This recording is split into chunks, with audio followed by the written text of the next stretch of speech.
అందరికీ నమస్తే అండి. మా అంబటి రాంబాబుకి ఎక్కడ ఆత్రం ఆగదు. నిన్న తెలుగు 2 రాష్ట్రాల ముఖ్యమంత్రులు రాష్ట్ర విభజన సమస్యల గురించి ఒక మీటింగ్ పెట్టుకున్నారు. దానిపైన అప్పుడే వీళ్ళ విష ప్రచారం. ఏకంగా తెలంగాణ ఇన్ని అడిగిందా, తిరుపతిలో వాటా అడిగిందా, లేదంటే ఏపీలో కలిపిన 7 మండలాలు ఏవైతే ఉన్నాయో వాటిని తిరిగి అడిగిందా, ఇలాంటి అనేక ప్రశ్నలు. అందులో మొట్టమొదట ఉంటాడు మా అంబటి రాంబాబు. నిన్న ఒక ట్వీట్ వేసాడు, ఒకసారి చదివి వినిపిస్తాను చూడండి. ఏపీలో కలిపిన 7 మండలాలను తెలంగాణ తిరిగి అడిగిందా, ఏపీ కొన్న సుదీర్ఘమైన తీర ప్రాంతాల్లో వివిధ పోర్టుల్లో తెలంగాణ వాటా అడిగిందా, టీటీడీ ఆదాయంలోనూ బోర్డులోనూ తెలంగాణ వాటా అడిగిందా, పై ప్రశ్నలకు ఇరు రాష్ట్రాల ప్రతినిధులు స్పష్టత ఇవ్వకపోవడం సమంజసమా? ఇవన్నీ కూడా నీకు చెప్పినా అర్థం కావు. వీటి గురించి నీకు చెప్పినా అర్థం కావు అంబటి రాంబాబు. మనం ఎంతసేపు సంజనా సుకన్య అంటూ తిరుగుతూ ఉంటాం. మనం చెప్తే అర్థం చేసుకునే అంత మైండ్ సెట్ నీకైతే లేదు, అంత బుర్ర ఉందని చెప్పేసి నేనైతే అనుకోను. ఎందుకంటే నీ శాఖకు సంబంధించే మనం వెళ్ళలేకపోయాం. గతంలో నీటిపారుదల శాఖ మంత్రిగా ఉండి పోలవరం గురించి మాట్లాడాయంటే నాకేమీ తెలియదు అని చెప్పేసి అన్నావు. ఇంకా రాష్ట్ర సమస్యల గురించి నీకేం తెలుస్తాయి? సరే, అవన్నీ పక్కన పెట్టు. ఇప్పుడు చంద్రబాబు నాయుడు గారు, రేవంత్ రెడ్డి గారు ఈ సమావేశం గురించి పక్కన పెట్టు. గతంలో జగన్మోహన్ రెడ్డి ముఖ్యమంత్రిగా ఉన్నప్పుడు కేసీఆర్ ఇంటికి వెళ్ళి గుర్తుందా? కేసీఆర్ని అనేక సందర్భాల్లో కలిసి గుర్తుందా? విజయసాయి రెడ్డిలు కాళ్ళు మొక్కేసాడు కేసీఆర్కి, గుర్తుందే ఉంటుంది నీకు, అవునా? అప్పుడు కూడా సమావేశాలు జరిగినాయి. అప్పుడు మనం సాధించింది ఏముంది? అక్కడ ఏమన్నా సాధించగలిగాము? మనం సాధించకపోగా ఏపీ భవనాలని అప్పనంగా తెలంగాణకి కట్టబెట్టేసాం మనం. ఈ ఆలోచి ఏడుపులు, పెడబొబ్బులు నీకు అసలు సిగ్గు అనిపించట్లేదు అసలు? మేము నిన్న అనుకున్నాం, రేవంత్ రెడ్డి గారు, చంద్రబాబు నాయుడు గారు మీటింగ్ అంటే ఖచ్చితంగా 2 పార్టీల వాళ్ళు కొట్టుకు సత్తారో, మామూలు ఏడుపు కాదు. అందులో మొదటది టీఆర్ఎస్, వైఎస్ఆర్సీపీ పార్టీ కదా టీఆర్ఎస్, వాళ్ళకు ఒక్క ఏడుపులు మామూలుగా సోషల్ మీడియాలో అంతా బాధ అంతా ఒకటే బాధ. ఇంకొకటి వైఎస్ఆర్సీపీ పార్టీ, వీళ్ళ నాయకులు కార్యకర్తలతో కూడా ఒకటే ఏడుపు, ఇంకేమీ లేదు, ఏదో జరిగిపోతుంది. ఒక పక్క వీళ్ళేమో ఆంధ్రప్రదేశ్ని తీసుకెళ్ళి తెలంగాణకు అమ్మేస్తున్నారని చెప్పేసి వీళ్ళ ప్రచారం. ఇది మా వైసీపీ కుక్కలు ఏవైతే ఉన్నాయో వీళ్ళ ప్రచారం. మరోపక్క వాళ్ళేమో తెలంగాణను తీసుకొచ్చి చంద్రబాబు నాయుడు గారి కాళ్ళ దగ్గర పెట్టేస్తున్నారని ఆ మండల ఏడుపులు. మరి మీకు అసలు కడుపుకు అన్నం తినేది గడ్డే. బాగా గుర్తుపెట్టుకోండి, చంద్రబాబు నాయుడు గారు జగన్మోహన్ రెడ్డి చేసిన లుచ్చా పరిపాలన అయితే చెయ్యడు. జగన్మోహన్ రెడ్డి 5 ఏళ్ల కాలం పాటు లుచ్చా పరిపాలన చేశాడు, చెత్త పరిపాలన చేశాడు.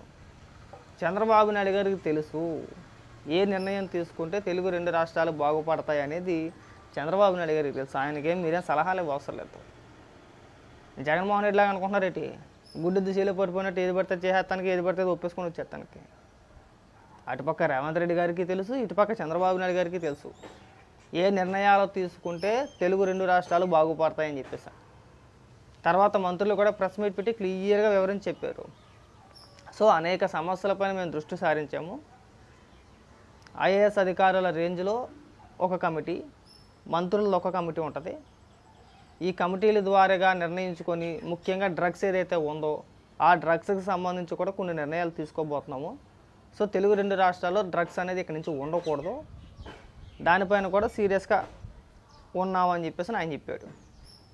ఆలోచిస్తున్నాం, నిర్ణయాలు తీసుకుంటామని చెప్పేసి వాళ్ళ మంత్రులు మాట్లాడారు. వాటి గురించి మాట్లాడారంటే సాక్షిలో ఒక ఆర్టికల్ వస్తుంది, గంజాయి డ్రగ్స్ ఏపీ నుంచే వెళ్తున్నాయా చంద్రబాబు నాయుడు గారు అని చెప్పేసి మా భారతిరెడ్డి ఒక వార్త వేసింది పొద్దుటే. కాకపోతే భారతిరెడ్డి గారు ఎక్కడైనా చూడండి, దేశంలో ఎక్కడ గంజాయి దొరికినా దాని మూలాలు ఆంధ్రప్రదేశ్లోనే దొరుకుతాయి. ఎక్కడి నుంచి వచ్చిందయ్యా అంటే ఆంధ్రప్రదేశ్ నుంచే.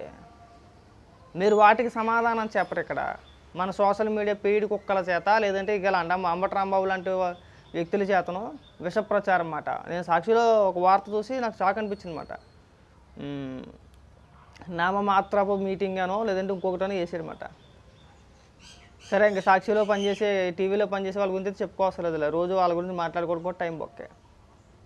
కాబట్టి అంబటి రాంబాబు అన్న ఇలాంటి విష ప్రచారాలు ఎక్కడి నుంచైనా మానేయండి. మీ ఏడుపు అంతా ఒకటే, తెలుగు 2 రాష్ట్రాలు బాగుపడితే చూడలేరు.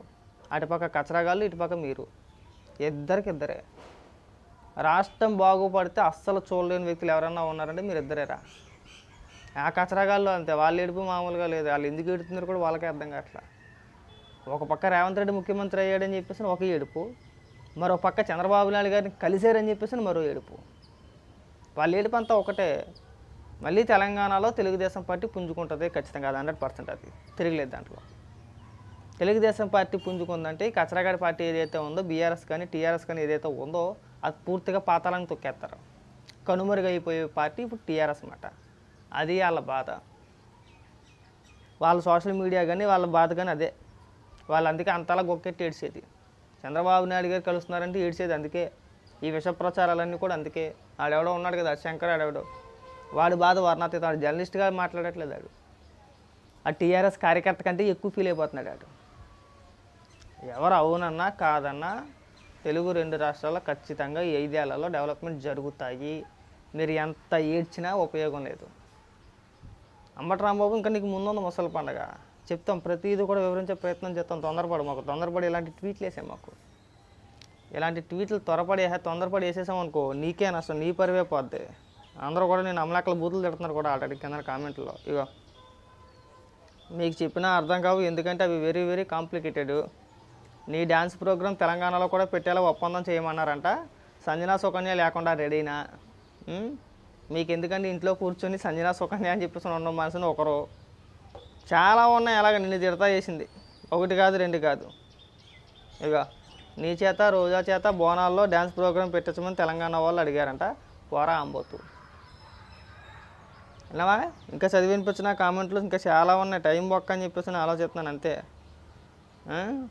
కాబట్టి ఏంటంటే మనం ఒక మాట నోరు జారేసి 10 మంది తిట్టించుకోమాక. అనవసరంగా లోకువైపోతాం మనం. చాలా చండాలంగా, చాలా చిరాగ్గా ఉంటుంది. మనం ఎందుకని ఇవ్వాలా, ఎందుకు మాటలు కాసి ఇవ్వాలా? మనం అనుకుంటే ఉంటే సరిపోద్ది కదా. ఖచ్చితంగా మనం 2 నిమిషాలు ఆత్రం ఆపుకున్నాం అనుకో, ఖచ్చితంగా మంత్రులు ప్రెస్ మీట్ పెట్టి మాట్లాడతారనే విషయం నీకు కూడా తెలుసు. ఆ సమావేశంలో ఏం జరిగింది, ఏం మాట్లాడారనేది కూడా తెలుసుద్ది. వాళ్ళు మాట్లాడతారు ఖచ్చితంగా. ఈ లోపు నువ్వు ఒక విష ప్రచారం అంతే. ఏదో జరిగిపోతుంది, చంద్రబాబు నాయుడు గారు ఏదో చేసేస్తున్నారు, అర్జెంటుగా మనం విషం కక్కేయాలా, విషం చిమ్మియాలా, అందరి చేత తిట్లు కాసేయాలా. లేని దాన్ని ఎందుకు ప్రచారం చేయాలి, ఎందుకు తిట్లు తినాలి చెప్పు. మనం ఇక నుంచి ఎప్పుడు కూడా ఇలాంటి విష ప్రచారాలు చేయి మాకన్నా. చెప్తే నేను ఎలాగే బూతులు తిడతారో. నేను బూతులు తిడతానంటే ఒక అందుకు మేము చూడలేము.